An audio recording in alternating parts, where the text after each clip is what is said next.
lot of protein. What do you want to put in there? Sausage? Breakfast sausage. What time? Okay. Take Coco. What? Oh, yeah.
Yo, yo.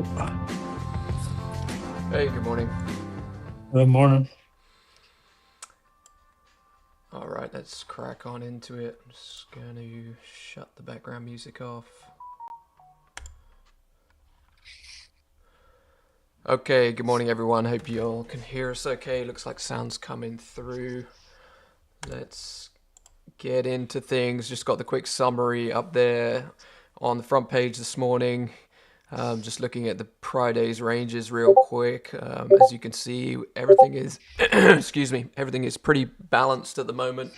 We're right in the middle of the 5-day range, the Friday range, and the overnight range. So, and then you can see from the price 6 days, kind of, green, red, or flat. There's just a bit of up and down at the moment. So, in a little bit of balance, I would say, we find us this morning. But buy the dip continues. 69.20 is going to be the critical level this morning before we get into the trade plan. I thought it was maybe just worth bringing up a longer term chart. We don't often zoom out and look at these. This is the daily chart. I just wanted to, not particularly relevant for our day trading plan, but just to show that since October, this decent sell-off, we put in a 400-point sell-off from about 7,000 down to 6,600. We've basically just been trading inside that range ever since. Things starting to coil tighter and tighter here. All right, just real quick back on the front page. Got ISM services coming up at 10 a.m. Eastern, and then after hours on the earnings front is Google. That'll be quite significant, presumably. Morning tweet from Adam saying, I think this one's fairly obvious, 69.30, watch for traps. That was a level from the newsletter that, but it's looking a little bit better now since we pushed up. It was first down from the newsletter plan last night. Obviously, we recovered it into the close yesterday. So first down, typically lower quality, but since we've pushed up to 69, 65, 35 points off of it. And then we put in another nice bounce off of it in the London session. It's looking a little bit better now for a flush and reclaim of that. So is that the first level you're looking at this morning? Yep. Watching that 6930 failed breakdown. So I actually currently have my runner stop below there. So if I get stopped out of yesterday's trade with the runner, then I'll look to re-engage if we can sweep it and get back above. So yeah, that is the first thing I'm watching. And then, if we do lose this 6920 area, then I am mindful that we're triggering the bear case and potentially turning on that sell algo again. So, I'll kind of be watching some of the lower stuff, but being a little bit more cautious with entry. I think that's been a big emphasis that um we've been trying to talk about and trying to go through just even our own trading is just realizing, if you can identify that sell algo being on yes, how can you be a bit more, even more careful with entries? Because again, like I think there's just less you can get away with Mm, when that's on versus when it's not on. You could be a little bit early to an entry and still be okay. So, that is definitely something that I kind of am watching personally. yeah. I was thinking about that last night actually. In the morning off of RTH Open, I was watching some of these overnight lows. I've taken the levels off the chart here, but I think maybe it was 7,007. Can't remember exactly. I was watching that and I was getting ready to take an entry, and then it suddenly like went whoop and dipped like 10 points in an instant. I don't know if you remember that, but reflecting on that last night, I was like, was that the point at which things started to turn on from a selling standpoint? Anyway, just I don't know, point of interest there. Yeah, I mean, I think the biggest thing really being is like, but at least from like what I've noticed, and I'm sure you're probably going to be noticing the same stuff, is sometimes just one rejection of, let's say, like a type one and then return back to the level, sometimes that ends up not being enough. And you kind of have to potentially wait for another one before entering. Versus again, when I think that sell algo isn't on, I think, usually, you get one rejection, you return back, and you're kind of just good to take the long. But I think you have to be a little bit more careful, especially, kind of like you mentioned, when you have that like just 2 or 3 point spike above the level the second time through. It starts to look good. And I think you have to kind of do a good job of like actually still just giving it its time. Cause again, it's still in that danger zone.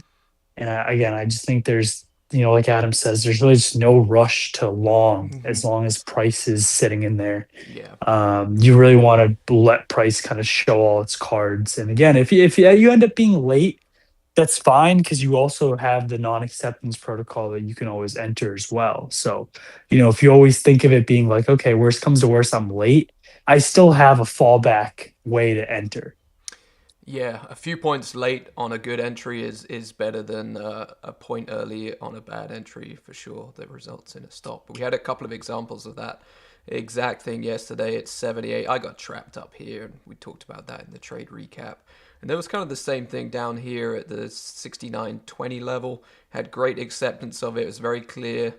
But when it first poked through by a point or so, and then quickly dipped a few points beneath. So if you take that first point, I mean, it was no big deal. But just to say, like, yeah, there's no urgency to jump in on that first point, that first little push through. And actually, if you guys haven't seen it, go check out Aquaman's post in the Discord from last night. He's done a great job of doing some back testing of, I think, December. I think he said it was. Go read his post, but the basic takeaway was if he had waited for the non-acceptance protocol on every trade or every newsletter planned entry, he would have had 90% or higher win rate. All his losses have come from taking entries in that 0 to 5 point above the level danger zone. So great work from him, showing the dedication to sharpen his edge. But I'd highly encourage everyone to go and read that and maybe do the exercise yourself. Maybe that's actually something we could get a committee together for and work through that and document those stats. But so yeah, on the cards today then 69. I've moved mine up a little bit to 69.32 because of the overnight. Sorry, the London session low was right there, so I'll be watching that. I mean, first of all, I really want to see it move out of balance. Things seem pretty pretty balanced at the moment, so I would want to see a decent move down, hold the 16 to 20 level, and then recover 32 for an entry around there. Next levels below that are the 97, 97, and then 88 would be a nice one at the prior day's low. So those are the main trades I'll be watching out for. So with the 97, it's relatively close to 88. I mean, for me, I'd just be looking for 88 to hold, show some strong buying there, and lifting, and then recover the 97. But if it doesn't hold, if 88 doesn't hold, we flush underneath it and then recover from there. I won't be messing personally with anything above for me, not at this point. I'm actually flat coming into the session from my side. I missed the 20, but was able to get in at 30 yesterday. But being a little bit higher up, I didn't take it full size. I only had a couple of trims, so I just scaled out of those in the evening session and find myself flat this morning. So yeah. Anything else you wanna add on the trade plan side? No, just those three trades I'm watching, and then everything else. Besides that, I'll just hold the runner. If none of the three come about, if we just keep going higher, I'm not really interested in any reclaims or anything personally. Yeah. Okay. Yeah, I would just end with just be cautious this morning. Like I say, things are looking pretty balanced. We're right at this range pivot, 69.50. So we definitely want to see an injection of volatility and a decent move away from this zone before getting involved. Don't try and force something if we're just gonna zigzag sideways. Okay, with that, thanks everyone. We'll catch you guys in the Discord, and yep, talk to you later. Thanks. Bye.